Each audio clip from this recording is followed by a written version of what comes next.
Mesdames et messieurs, bonsoir. Bienvenue à votre émission Le Pic de la Santé. Une émission de Faso Pic qui aborde les différentes thématiques de la santé. Pour ce numéro, nous recevons le docteur Shadrack Ouedraogo, médecin généraliste, pour parler des moyens de prévention de la maladie du diabète. Bonsoir docteur. Bonsoir madame. Quels sont les moyens de prévention de la maladie du diabète? Alors, je dirais, ces moyens sont, je dirais pour tout le monde, hein, que ce soit pour le diabétique, que ce soit pour la personne qui n'est pas diabétique. Alors, il y a 3, 4 ou même plusieurs axes définis, mais on peut retenir quelques axes. D'abord, il faut adopter une alimentation équilibrée. Et je dis l'alimentation équilibrée, il ne s'agit pas de faire une entrée, un plat consistant, et puis après on dit une sortie ou dessert. Donc quand on parle de repas équilibré, il faut le comprendre beaucoup plus en profondeur. Voilà. Il faut voir quel est, quand on parle de repas équilibré, le type de calories que j'ai, qu'est-ce qui me convient, et quels sont les constituants, les composants qui vont me permettre de maintenir ma santé et de ne pas aller en excédent. Mais dans la médecine préventive, on parle beaucoup plus d'aliments acido-basiques. Quand on parle d'aliments équilibrés, c'est-à-dire à l'intérieur, il va falloir que vous considérez, après digestion, est-ce que j'ai un pH sanguin qui est maintenu, ou bien est-ce que j'ai un pH acide, ou bien est-ce que j'ai un pH qui est trop alcalin. Alors, deuxièmement, il faut faire régulièrement du sport. Et dans notre contexte, j'ai l'impression que on est beaucoup plus ancré, on est dans le véhicule, donc on bouge moins.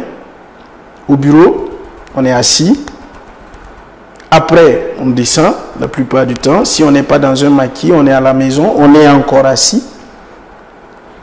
Vous voyez que, vous voyez que durant tout ce temps-là, le matin, on a mangé avant de sortir, on est dans le véhicule, on est dans la climatisation, on arrive, on est encore dans la climatisation, on est bien. On ne fait pas d'exercice. Ce qu'on a consommé, on ne fait pas ressortir.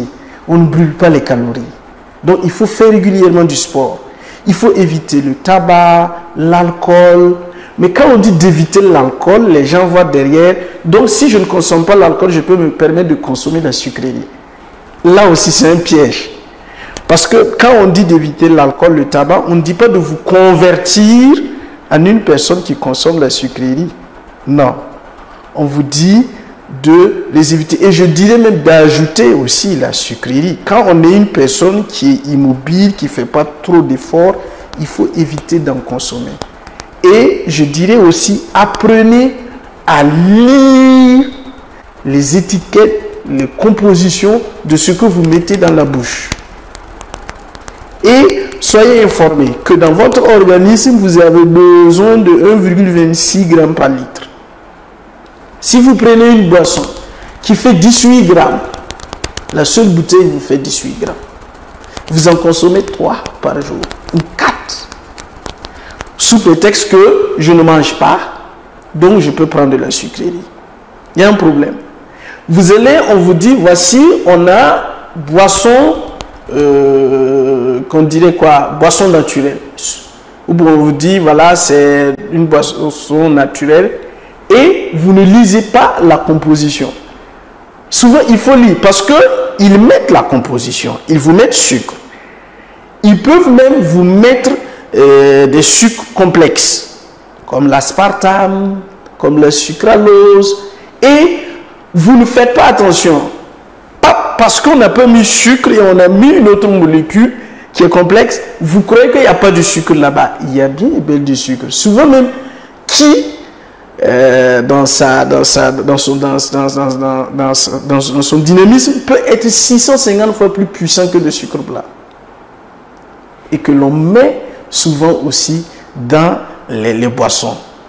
Donc, il faut lire. Lisez ce que vous consommez. C'est très important. Et sachez le besoin que vous en avez pour votre organisme. C'est très important.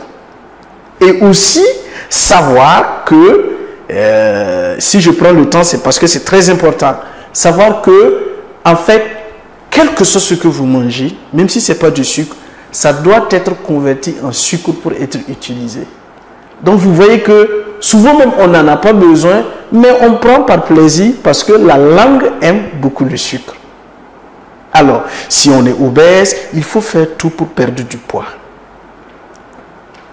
Et je donne comme conseil, par exemple, aux femmes de surtout favoriser l'allaitement maternel par rapport à ce qu'on achète dehors et qu'on donne aux enfants. Parce que ça permet de prévenir, de protéger. Quel conseil pouvez-vous donner à ceux qui souffrent du diabète? Alors, pour ceux qui souffrent du diabète, la première des erreurs que j'ai notées pour ceux qui viennent en consultation, c'est le non-respect des heures de prise des médicaments.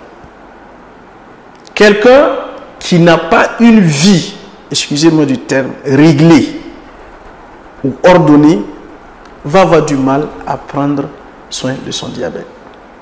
Si on lui dit le matin, et pour lui il se réveille à 8 heures et il prend le médicament à 9 heures ou 10 heures, et on lui dit le soir, peut-être que c'est quelqu'un qui veut se coucher couche tard et il éloigne, ou bien il a une activité dans la semaine et ça bouleverse.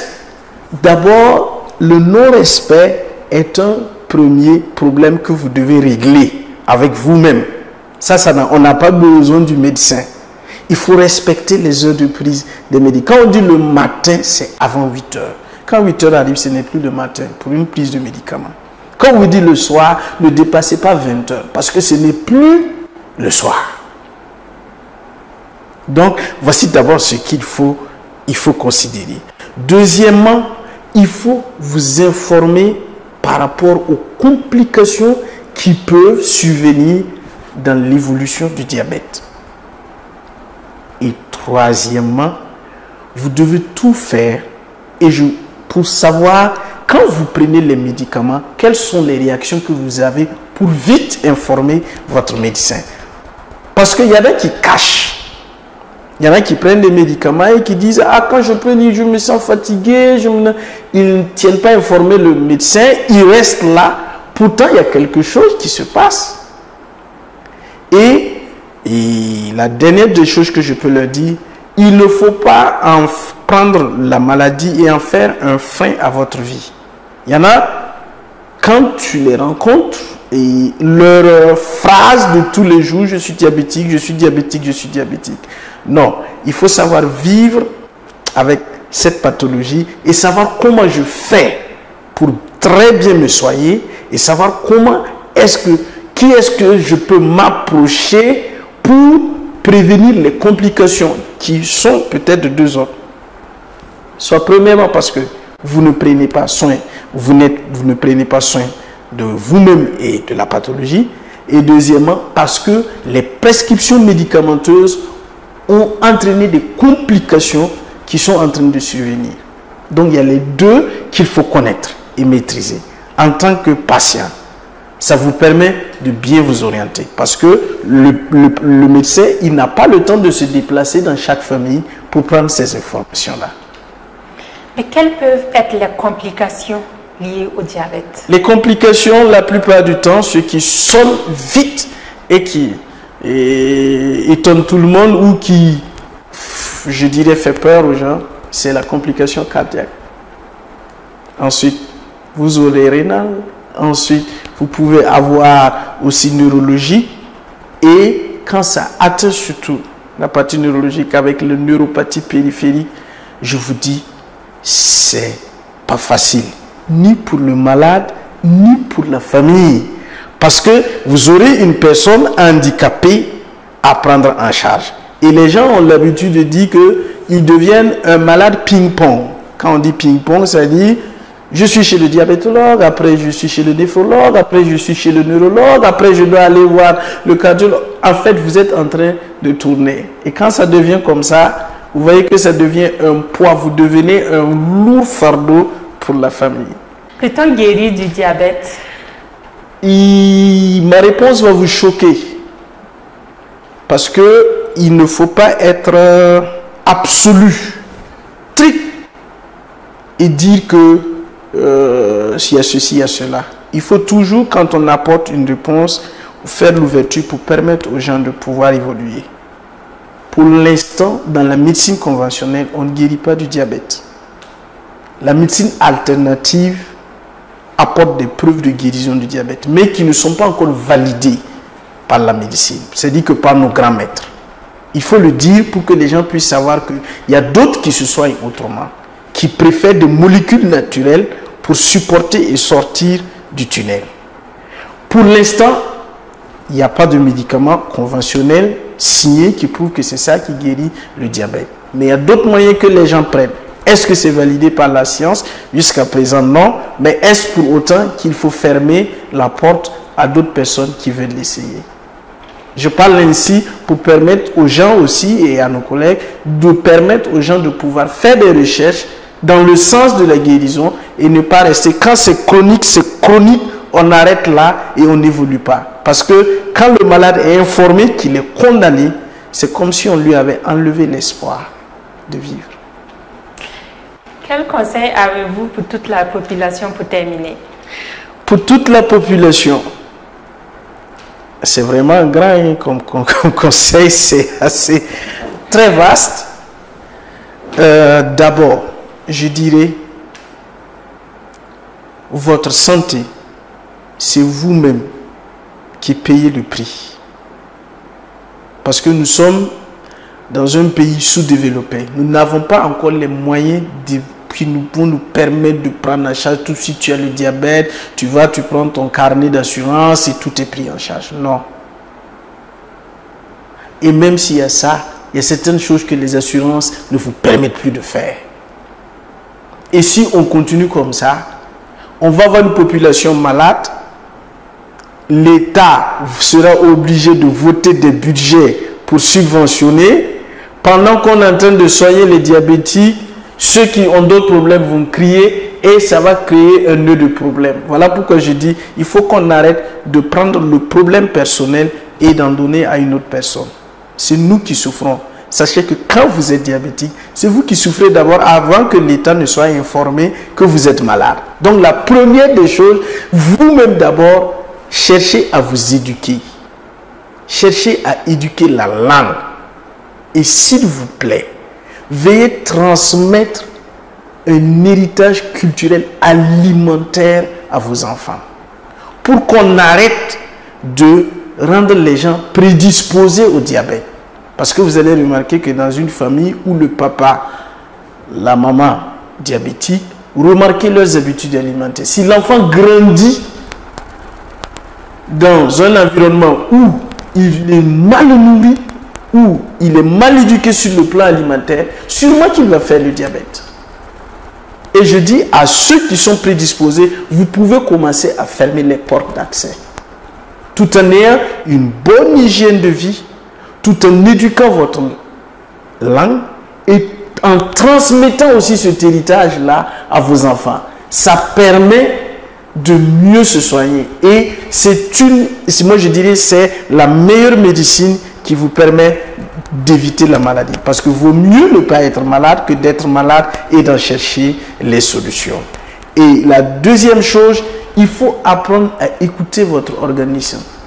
Il y a des gens qui viennent chez nous qui nous disent « Et quand j'ai pris ça, ça m'a fait ça. » Et le lendemain, j'étais encore de le prendre. Quand tu prends une alimentation, mais tu manges, tu prends un repas, il te crée des problèmes. Mais malgré tout, tu poursuis. Donc, il y a quelque chose qui ne va pas. Donc, il faut chercher à soutenir votre organisme, à vous éduquer sur le plan alimentaire. N'attendez pas toujours qu'on vous dise ou que ceux d'en haut viennent vous inculquer encore ou vous amener à avoir des comportements, je dirais, il faut vous mettre vous obliger à faire quelque chose. Il faut déjà se ranger. Lorsqu'on voit que la porte, elle est restreinte, il faut être rangé pour pouvoir passer. Merci à vous, docteur. À vous aussi, merci. C'est tout pour votre émission Le Pic de la Santé. Nous recevions pour vous le docteur Ouédraogo pour parler de la maladie du diabète. On se retrouve la semaine prochaine pour parler de l'hypertension artérielle.